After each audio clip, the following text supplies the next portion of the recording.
La base milita estaba envuelta en una tensión palpable cuando llegó la noticia. Los comandantes reunieron a todas las unidades de élite disponibles para una misión de rescate crítica en territorio hostil. Entre los rangers veteranos, soldados experimentados con décadas de combate, apareció una figura que desentonaba completamente con el resto del grupo. Una adolescente de apenas 16 años, delgada, con el uniforme que parecía cuadrado grande y una mochila que casi la duplicaba en tamaño. En serios ven a enviar a esa niña con nosotros, murmuró el sargento Rodríguez, un hombre quitado por 20 años de servicio, mientras observaba a la joven revisar meticulosamente su equipo. Sus compañeros intercambiaron miradas de incredulidad y algunos risas ahogadas. Para ellos, Esperanza Morales no era más que una anomalía en el sistema, producto de algún error administrativo o, peor aún, de las nuevas políticas de inclusión que consideraban peligrosas en el campo de batalla.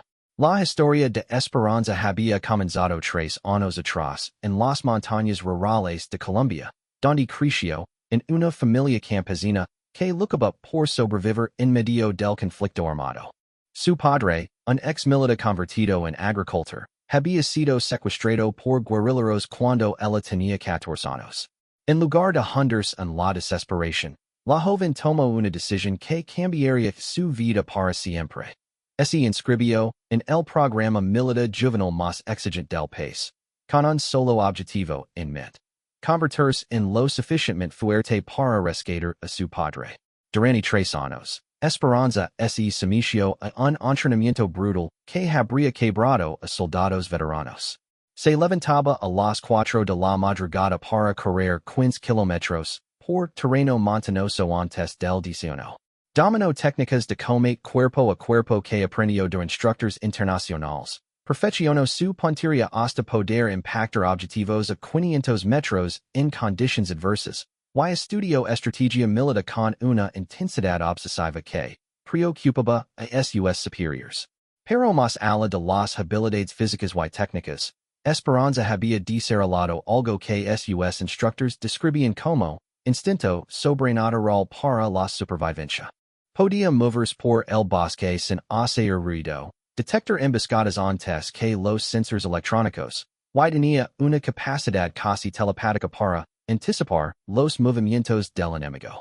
Sus calificaciones eran perfectas en todas las áreas, pero su edad y apariencia física hacían que nadie la tomara en serios. El día de la asignación de la misión, el coronel Martínez explicó los detalles con expresión grave. Un grupo de científicos internacionales había sido secuestrado por una célula terrorista en la selva amazónica. La organización criminal tenía un historial de tortura y ejecutar a sus prisioneros después de 72 horas. El tiempo se agotaba, y la ubicación del campamento enemigo estaba en una zona tan hostil que incluso los drones militares tenían dificultades para operar. Esta misión require infiltración silenciosa, combate en terreno selvático y resistencia extrema, explicó el coronel mientras señalaba el mapa. El equipo será pequeño, móvil y letal. Cada miembro ha sido seleccionado por sus habilidades específicas. Cuando mencionó el nombre de Esperanza, el silencio en la sala se volvió incómodo. Los rangers veteranos no podían ocultar su molestia. El cabo Henderson, un francotirador con más de 100 misiones exitosas, fue el más directo. Coronel, con todo respeto, esta operación no es lugar para experimentos. Vamos a territorio enemigo, no a un ejercicio de entrenamiento. Esa niña vía comprometer la seguridad de todo el equipo. Esperanza permaneció en silencio durante las críticas, pero su mandíbula tensa revelaba que cada palabra la afectaba. Había esperado este momento durante años, había sacrificado su adolescencia normal por esta oportunidad, y ahora se enfrentaba al mismo prejuicio que había encontrado en cada etapa de su entrenamiento. Sin embargo, había algo diferente en su actitud, una calma inquebrantable que contrastaba con la agitación de los veteranos. El coronel Martínez levantó la mano para silenciar las protestas. Morales ha completado el entrenamiento más riguroso de nuestras fuerzas especiales. Sus califications superan a los de cualquier soldado en esta sala. Si tienen dudas sobre sus capacidades, sugiero que los resolven en el campo de entrenamiento antes de la partida. Lo que siguió fue una demostración que quedaría grabada en la memoria de todos los presentes. En el campo de obstáculos, Esperanza superó el record base en un tiempo que parecía físicamente imposible para alguien de su tamaño. En el polígono de tiro, colocó 12 disparos consecutivos en el centro exacto de objetivos móviles a diferentes distancias. En combate cuerpo a cuerpo, derribó a 3 instructores veteranos en menos de 2 minutos. Pero fue durante el ejercicio de infiltración nocturna cuando realmente demostró por que había sido seleccionada. Mientras los rangers veteranos se movían por el bosque simulado con la eficiencia mecánica de soldados experimentados, Esperanza parecía formar parte del propio paisaje. Se deslizaba entre las sombras como si fuera una más. Apareció y desapareció sin dejar rastro, y neutralizó a todos los enemigos designados sin que ninguno de ellos se diera cuenta de su presencia hasta que fue demasiado tarde. Al final del ejercicio, incluso los más escépticos tuvieron que admitir que habían presenciado algo extraordinario. El sargento Rodríguez, que había sido el más vocal en sus críticas, se acercó a Esperanza con una expresión que mezclaba respeto y perplejidad. Hoy, chica, le dijo en voz baja. No sé cómo lo haces, pero tal vez tengamos una oportunidad después de todo. Esa noche, mientras el equipo se preparaba para partir al amanecer, Esperanza permaneció despierta revisando una y otra vez los mapas de la misión. No podía permitirse fallar. No solo porque la vida de los Rejoignez dependía de ello, sino porque sabía que esta sería su única oportunidad de demostrar que la edad y la apariencia no determinaban la capacidad de un soldado. En su mente, veía el rostro de su padre, y esa imagen le daba la fuerza necesaria para enfrentar lo que vendría. La madrugada llegó con lluvia tropical y viento fuerte. El helicóptero que los llevaría a la zona de infiltración rugía en la pista, mientras los 5 miembros del equipo realizaban las comprobaciones finales de su equipo.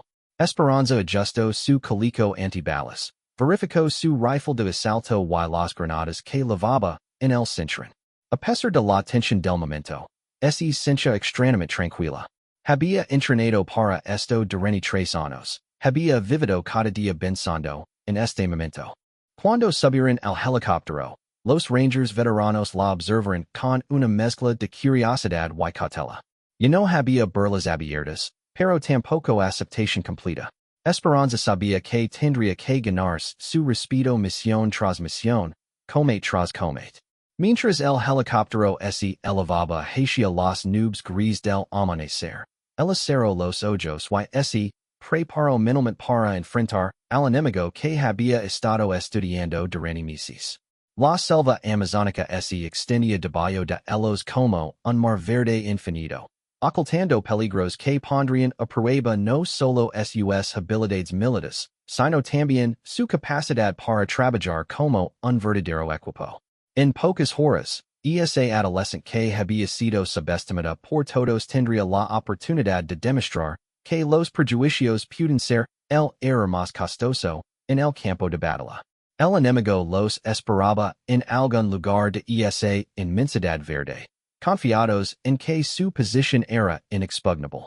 No tenían idea de que se acercaba una fuerza que combinaría la experiencia de veteranos de guerra con el instinto letal de una joven que había convertido la venganza en arte. El helicóptero los dejó en un claro a 20 kilómetros del objetivo, en el corazón de la selva donde la humedad era tendencia que respirarse, convertía en un esfuerzo consciente. El piloto había insistido en que ese era el punto más cercano al que podía llegar sin arriesgar la detección por parte de los sistemas de radar enemigos. Desde allí, tendrían que avanzar a pie por territorio hostil, cargando todo su equipamiento mientras evitaban las patrullas enemigas que, según la inteligencia militar, verían la zona cada 6 horas. El equipo estaba compuesto por 5 soldados de élite, El Sargento Rodriguez como líder de escuadrón. El Cabo Henderson en funciones de francotirador. El especialista Torres a cargo de comunicaciones y explosivos. El soldado Williams como experto en supervivencia selvática. Y Esperanza como especialista en infiltración y combate cerrado. Cada uno llevaba 40 kilos de equipo, incluyendo armamento, munitions, dispositivos de comunicación, suministros médicos y raciones para 4 días. Mientras los veteranos se organizaban con la eficiencia mecánica de soldados experimentados, Esperanza ya había comenzado a estudiar el terreno circundante. Sus ojos se movían constantemente, analizando patrones de vegetación, escuchando los sonidos del bosque, identificando rutas de escape y posiciones defensivas. Para ella, la selva no era un obstáculo sino un aliado que podía proporcionar ventajas tácticas si sabía interpretarla correctamente. Mantengan formación en diamante. Ordino Rodriguez por el comunicador interno. Henderson toma posición de retaguardia. Williams, navigation. Torres, manten comunicación con base cada hora. Morales. Hizo una pausa, como si on no estuviera seguro de que debería ser su papel. Tu vas al frente conmigo. Si detectas algo inusual, reporta inmediatamente. Durante las primeras 2 horas de marca, todo transcurrió según el plan. Avanzaban por senderos de animales apenas visibles, evitando las rutas más obvias que podrían estar vigiladas o minadas. El terreno era traicionero. Races que se extendían como cables de trampa, lodazales que podían tragar a un hombre hasta las rodillas, y una vegetación tendencia que la visibilidad se reducía a pocos metros en cualquier dirección. Fue Esperanza quien detectó la primera señal de peligro. Se detuvo bruscamente, levantando el puño cerrado para indicar alto al resto del equipo. Su cabeza se ladeó ligeramente, como un animal que percibe una amenaza invisible para otros sentidos. Los Rangers la observaron con escepticismo. No habían escuchado en visto nada fuera de lo normal. La selva continuaba con su sinfonía habitual de insectos, pájaros y el goteo constante de la lluvia filtrada por el dosel. ¿Qué tienes, Morales? Susurró Rodriguez por el comunicador. Patrulha enemiga, respondió ella sin dudar. 3 hombres, aproximadamente 200 metros al noreste. Se mueven en formación triangular, armamento pesado. Su voz era calmada, casi desapasionada, como si estuviera leyendo un informe meteorológico. Henderson frunció el seno, ajustó su rifle de precisión y escudriñó la zona a través de la mira telescópica. Después de varios minutos de observación, hizo un gesto negativo con la cabeza. No vio nada, sargento. El terreno está limpio. Están ahí, insistió Esperanza, pero sin mostrar frustración ante la incredulidad de sus compañeros. En 5 minutos van a cruzar nuestros senderos 50 metros adelante. Sugiero que tomemos posición defensiva o los evitamos por el flanco oeste. Rodriguez se encontraba en una posición difícil. Su experiencia le decía que confiara en sus soldados veteranos, pero algo en la certeza absoluta de Esperanza lo inquietaba. Decidió apostar por la precaución. Movimiento por el flanco oeste. Silencio total hasta nuevo orden. El equipo se desvió de su ruta original, siguiendo a Esperanza a través de un terreno aún más difícil. Los veteranos no podían ocultar su molestia por lo que consideraban un desvío innecesario basado en las percepciones de una adolescente. Williams murmuró comentarios sarcásticos sobre instintos femeninos, y Henderson verificaba constantemente su reloj, preocupado por el tiempo que estaban perdiendo. 6 minutos después del desvío, el silencio de la selva se rompió con el ruido inconfundible de botas militares aplastando vegetación húmeda. Desde su posición oculta, los 5 soldados observaron con incredulidad como 3 guerrilleros fuertemente armados cruzaban exactamente por el punto donde habrían estado si hubieran continuado por la ruta original. Los enemigos levaban rifles de asalto AK-47, granadas en el calico y radios de comunicación de corto alcance. Henderson bajó lentamente su rifle y miró a Esperanza con una expresión que mezclaba asombro y respeto. ¿Cómo diablos? Comenzó a preguntar. Pero ella lo hizo un gesto silencioso para que mantuviera silencio hasta que la patrulla enemiga se alejara completamente. Cuando finalmente pudieron moverse con seguridad, Rodríguez se acercó a Esperanza. De acuerdo, tienes mi atención. Como los detectes? Varias señales, explicó ella mientras señalaba discretamente hacia el bosque. Primero, los pajaros cambiaron su patrón de vuelo hace unos minutos, evitando esa zona específica. Segundo, hay un olor a aceite de armas que no corresponde al ambiente natural. Tercero, el ritmo de los insectos se alteró ligeramente en esa dirección. Y cuarto, añadió con una media sonrisa, uno de ellos está fumando, y el tabaco que usa no es de la región. Los rangers intercambiaron miradas de sorpresa. Ninguno de ellos había percibido esas señales, que ahora, explicadas por Esperanza, parecían obvias. Williams se rascó la cabeza y admitió. Chica, eso es impresionante. ¿Dónde aprendiste a hacer eso?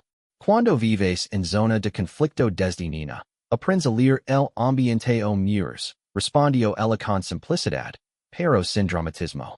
Mi familia sobrevivió años de guerra porque mi abuelo nos enseñó que la selva siempre habla. Solo hay que saber escucharla. A partir de ese momento, la dinámica del equipo comenzó a cambiar sutilmente. Rodríguez decidió a provocar las habilidades de Esperanza de manera más activa, poniéndola a cargo de detectar amenazas y planificar rutas de infiltración. Los veteranos, aunque cautelosos, empezaron a confiar en sus percepciones cuando se dieron cuenta de que su precisión era consistente. Durante las siguientes 4 horas, Esperanza los guió a través del territorio enemigo evitando 3 patrullas más, 2 puntos de vigilancia camuflados y un campo de minas improvisado que había sido instalado en un paso natural entre 2 colinas. Cada vez, sus advertencias resultaron ser precisas, y cada vez, su credibilidad crecía exponencialmente entre los rangers veteranos. La verdadera prueba de fuego llegó cuando se encontraron con una situación imprevista. Según la inteligencia militar, el campamento enemigo debería estar defendido por aproximadamente 20 combatientes ligeramente armados. Sin embargo, cuando finalmente llegaron a una posición de observación a 500 metros del objetivo, descubrieron que la realidad era considerablemente más peligrosa.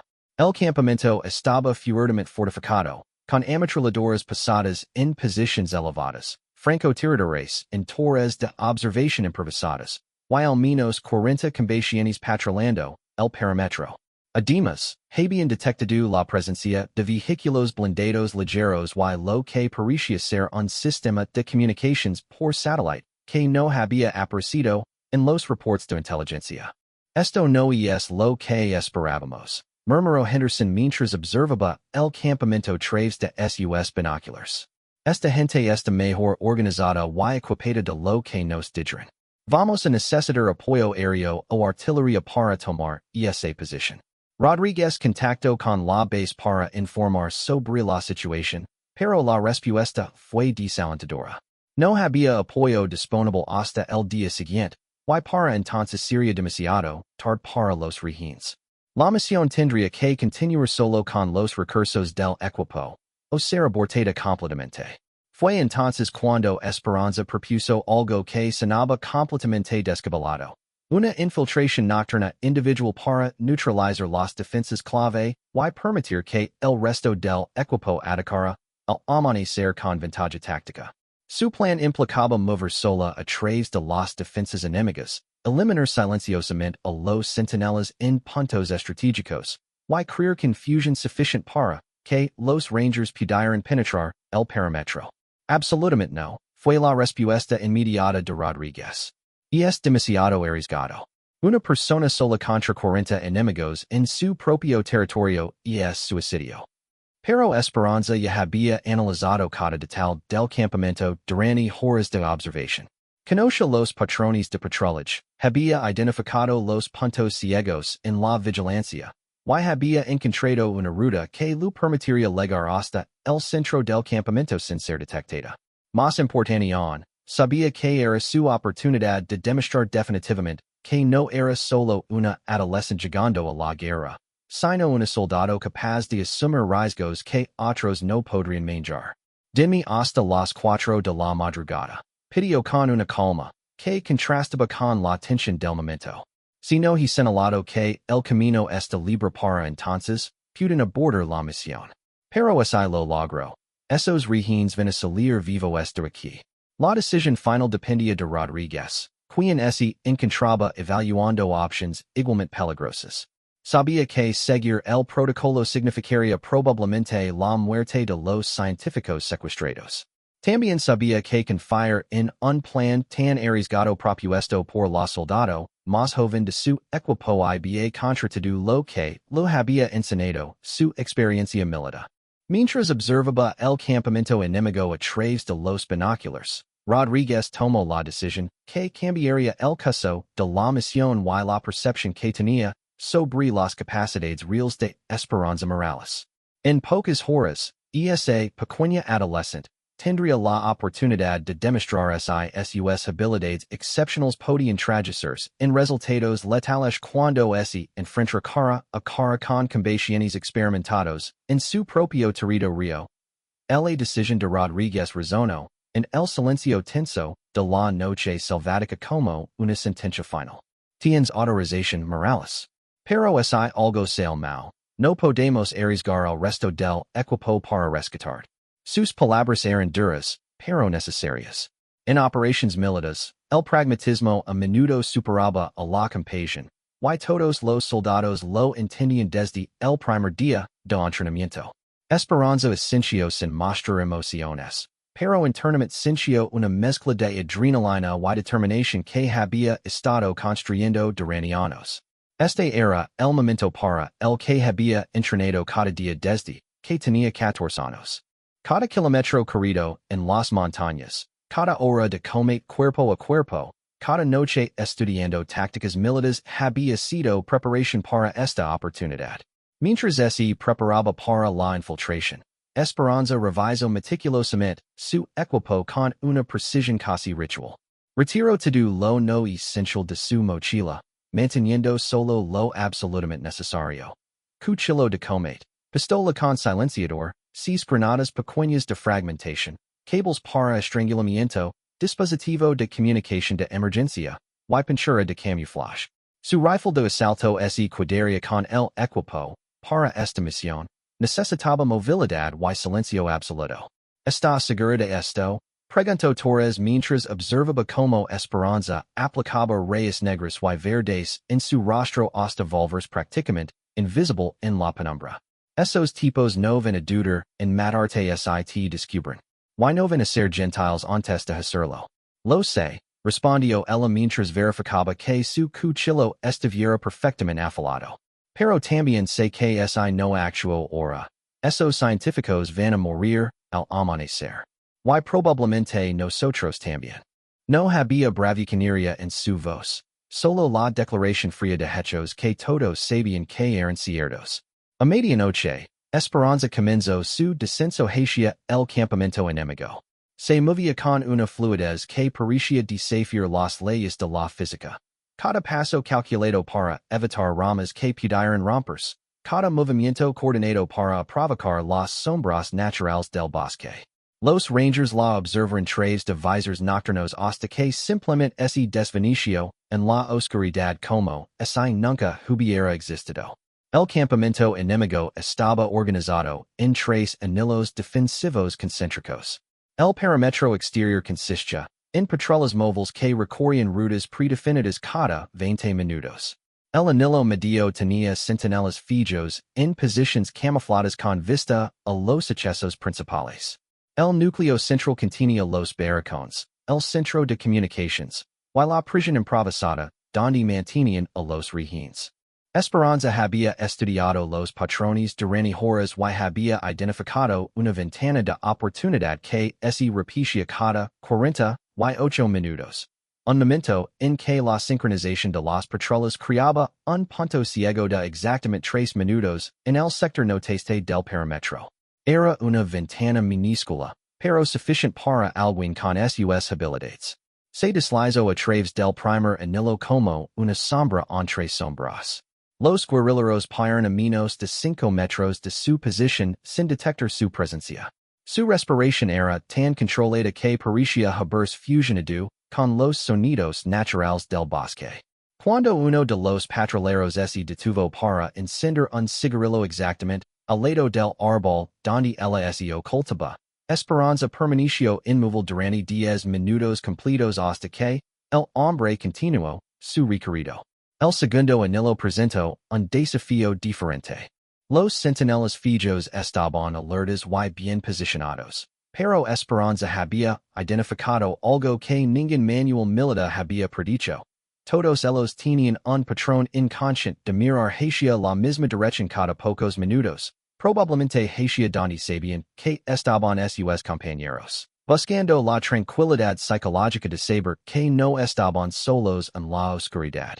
Aprovecho esta debilidad humana para moverse de posición en posición, siempre durante esos breves momentos de distracción.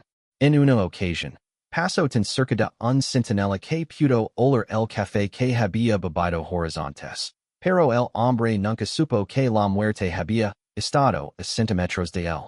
Una vez dentro del perímetro principal, Esperanza enfrentó su mayor desafío. Tenía que neutralizar a varios objetivos sin que ninguno pudiera dar la alarma.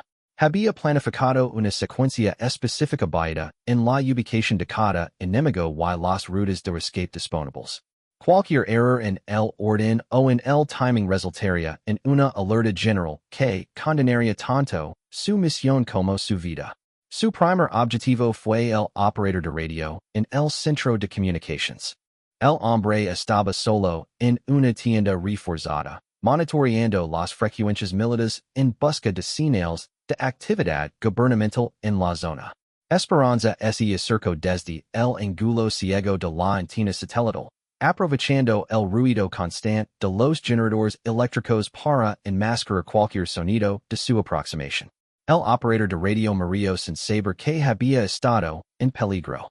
El cable de estrangulamiento cortó su suministro de oxígeno tan rápidamente que no tuvo tiempo de luchar o hacer ruido. Esperanza sostuvo la prisión durante 2 minutos completos para asegurarse de que no había posibilidad de recuperación. Luego procedió a sabotear el equipo de comunicaciones para que el campamento quedara completamente aislado del mundo exterior. El segundo objetivo era más complicado. El francotirador en la torre de observación principal. Esta posición le daba una vista panorámica de toda la zona, y su eliminación era crucial para permitir que el resto del equipo se acercara al amanecer. Sin embargo, la torre estaba en un espacio abierto, y cualquier movimiento hacia ella sería visible desde múltiples posiciones. Esperanza esperó pacientemente hasta que una nube particularmente densa oscureció la luna menguante. En esos 30 segundos de oscuridad casi total, corrió a través del espacio abierto y trepó por la estructura improvisada de madera con la agilidad de un primate. El francotirador estaba concentrado en observar el bosque exterior. Nunca imaginó que la amenaza vendría desde abajo. La muerte llegó desde un ángulo que desafió las expectativas del combatiente experimentado. Esperanza emergió sobre el borde de la plataforma como una aparición letal, y su cuchillo encontró el punto exacto entre las vértebras cervicales que garantizaba una muerte instantánea y silenciosa. El francotirador se desplomó sobre su rifle sin emitir un sonido, y Esperanza inmediatamente tomó posición con el arma de precisión para cubrir las siguientes fases de su plan. Desde su nueva posición elevada, tenía una vista perfecta de todo el campamento. Pudo ver que los rehenes estaban siendo mantenidos en una estructura central, vigilados por 4 guardias que rodaban cada hora. También identificó la ubicación del comandante enemigo, quien se había alojado en una tienda más grande decorada con insignias militares improvisadas. Pero su observación reveló un problema que no había anticipado. Había detectado una patrulla adicional que no aparecía en los patrones que había estudiado. 5 guerrilleros acababan de emerger de una estructura subterránea que parecía ser un búnker oculto. Llevaban armamento pesado y se dirigían directamente hacia la zona donde Rodríguez, y los otros rangers planeaban hacer su aproximación al amanecer. Esperanza se enfrentó a una decisión crítica. Según el plan original, debería continuar neutralizando objetivos específicos en el campamento para facilitar el ataque principal. Sin embargo, si no adversa a su equipo sobre esta patrulla adicional, caminarían directamente hacia una emboscada, que los aniquilaría antes de que pudieran disparar una sola vez. Utilizando el rifle del francotirador eliminado, Esperanza apuntó cuidadosamente a la radio portátil que llevaba el líder de la patrulla inesperada. El disparo tenía que ser perfecto, lo suficientemente fuerte para destruir el equipo de comunicación y alertar a su equipo, pero sin revelar completamente su posición a todos los enemigos del campamento. La bala impactó exactamente donde había apuntado. La radio explotó en chispas y fragmentos metálicos, y el líder de la patrulla se lanzó al suelo gritando órdenes confusas. El campamento inmediatamente se puso en alerta máxima, pero la confusión sobre la dirección del disparo les dio a los rangers el aviso que necesitaban para reposicionarse. Sin embargo, el disparo también significó que Esperanza había perdido el elemento sorpresa. Ya no podía moverse libremente por el campamento. Ahora era una operación de supervivencia en territorio completamente hostil. Desde la torre de observación, vio como docenas de guerrilleros emergen de las estructuras circundantes, comenzando una búsqueda sistemática para encontrar al intruso que había penetrado sus defensas.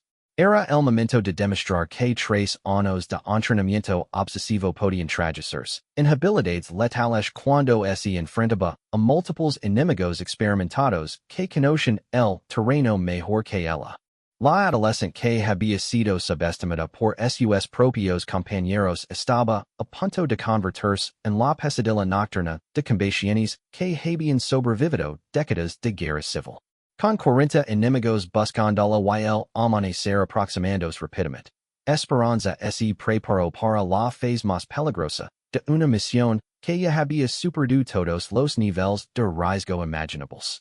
En las próximas horas, tendría que demostrar que la diferencia entre la vida y la muerte no siempre depende de la experiencia o la fuerza física, sino de la capacidad para adaptarse cuando todos los planes se desmoronan bajo la presión del combate real. El campamento había estallado en actividad frenética después del disparo que destruyó la radio de la patrulla. 40 guerrilleros experimentados se desplegaron en formaciones de búsqueda, convencidos de que estaban cazando a un equipo de asalto completo. Nunca imaginaron que su pesadilla nocturna era una adolescente de 17 años que había convertido la guerra en una ciencia exacta. Esperanza abandonó la torre de observación segundos antes de que llegara el primer equipo de búsqueda. Se deslizó por la parte posterior de la estructura y se fundió con las sombras del campamento, aprovechando la confusión inicial para reposicionarse en el corazón mismo de las defensas enemigas. Su nuevo objetivo era claro, crear el caos suficiente para que Rodríguez y los rangers pudieran penetrar el perímetro cuando llegara el amanecer. Durante los siguientes 30 minutos, Esperanza se convirtió en un fantasma letal que golpeaba desde los puntos más inesperados. Utilizó las granadas de fragmentación de manera estratégica, no para causar bajas masivas, sino para crear ruido y confusión en múltiples direcciones simultáneamente. Cada explosión enviaba a los guerrilleros corriendo hacia esa posición, solo para descubrir que el atacante ya había desaparecido. Su primera víctima confirmada después del francotirador fue el comandante de la operación enemiga. Esperanza lo había localizado en su tienda de comando, estudiando mapas y coordinando la búsqueda por radio. El hombre era un veterano de 15 años de guerra civil, había sobrevivido a docenas de combates contra fuerzas gubernamentales, pero nunca había enfrentado a alguien como ella. Esperanza cortó silenciosamente la lona posterior de la tienda y emergió detrás del comandante como una sombra materializada. Su cuchillo encontró el punto exacto entre las costillas que garantizaba daño a órganos vitales sin permitir gritos de alarma. El comandante se desplomó sobre sus mapas, Y con el cayo la coordinación centralizada de la defensa del campamento. Sin liderazgo claro, los guerrilleros comenzaron a tomar decisions individuals que fragmentaron su efectividad como unidad. Algunos equipos se concentraron en proteger a los rehenes. Otros continuaron la búsqueda del intruso. Y un tercer grupo se dedicó a reforzar el perímetro exterior. Esta fragmentación era exactamente lo que Esperanza había esperado lograr. Aprovechó la confusión para acercarse al área donde mantenían a los científicos secuestrados. Los rehenes estaban en una estructura central rodeada por cuatro guardias que ahora parecían más nerviosos que alertas. Habían escuchado las explosiones y los gritos. Sabían que algo había salido terriblemente mal, pero no tenían información clara sobre la naturaleza de la amenaza. Eliminar a los cuatro guardias requería una coordinación perfecta. Esperanza esperó hasta que dos de ellos se alejaron para investigar una explosión que había detonado cerca del perímetro norte. Entonces se movió contra los dos restantes con una velocidad que desafió la capacidad humana de reacción. El primer guardia murió con un cable alrededor del cuello antes de darse cuenta de que estaba siendo atacado. El segundo apenas tuvo tiempo de abrir la boca antes de que el cuchillo de Esperanza cortara su capacidad de respirar. Cuando los otros dos guardias regresaron, encontraron a sus compañeros muertos y las celdas de los rehenes abiertas. Los científicos, tres hombres y una mujer de mediana edad que habían sido secuestrados 5 días atrás, estaban demasiado débiles y aterrorizados para moverse por sí mismos. Esperanza tuvo que tomar una decisión rápida.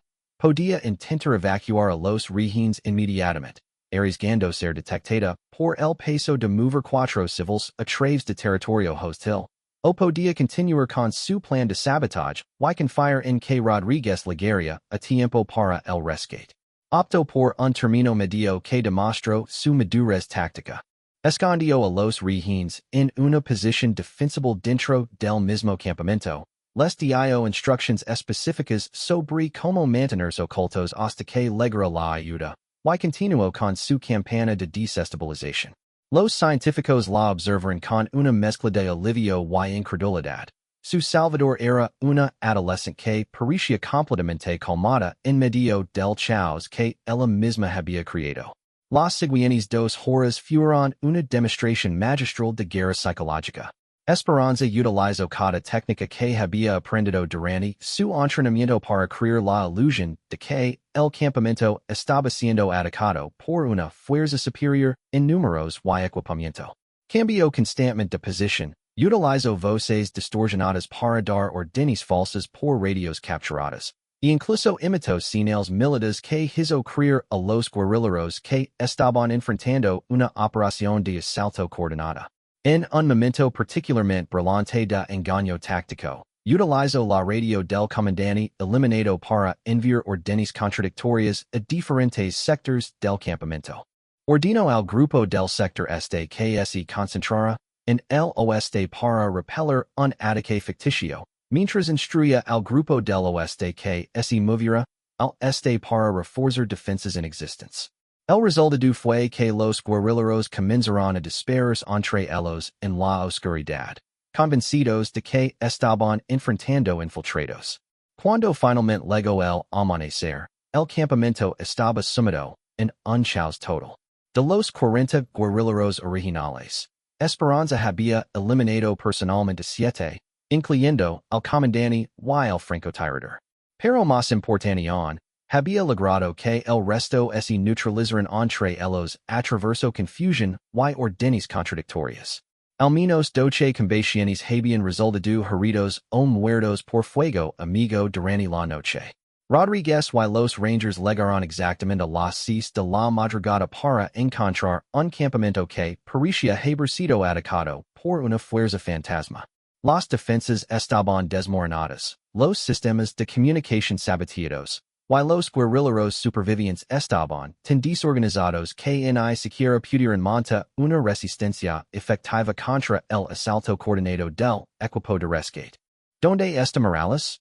Fue la primera pregunta de Rodríguez cuando penetraron el perímetro sin encontrar resistencia significativa. Su respuesta luego cuando Esperanza emergió de la estructura donde había ocultado a los rehenes, escoltando a los cuatro científicos hacia la zona de extracción con la misma calma con que habría completado un ejercicio de entrenamiento. Henderson observó la escena con incredulidad absoluta. El campamento parecía haber sido golpeado por una tormenta destructiva, pero la adolescente que había causado todo este caos parecía completamente serena. No puedo creerlo, murmuró mientras examinaba el cuerpo del francotirador en la torre. Una persona hizo todo esto. Una maldita adolescente derribó a toda esta organización. Torres documentó meticulosamente la escena para el informe posterior. Había evidencia de combate táctico en al menos 12 ubicaciones diferentes, señales de sabotaje sistemático en todos los sistemas de comunicación, y una coordinación de ataques que habría sido impresionante incluso para un equipo completo de fuerzas especiales. Todo había sido ejecutado por un soldado que técnicamente aún era menor de edad.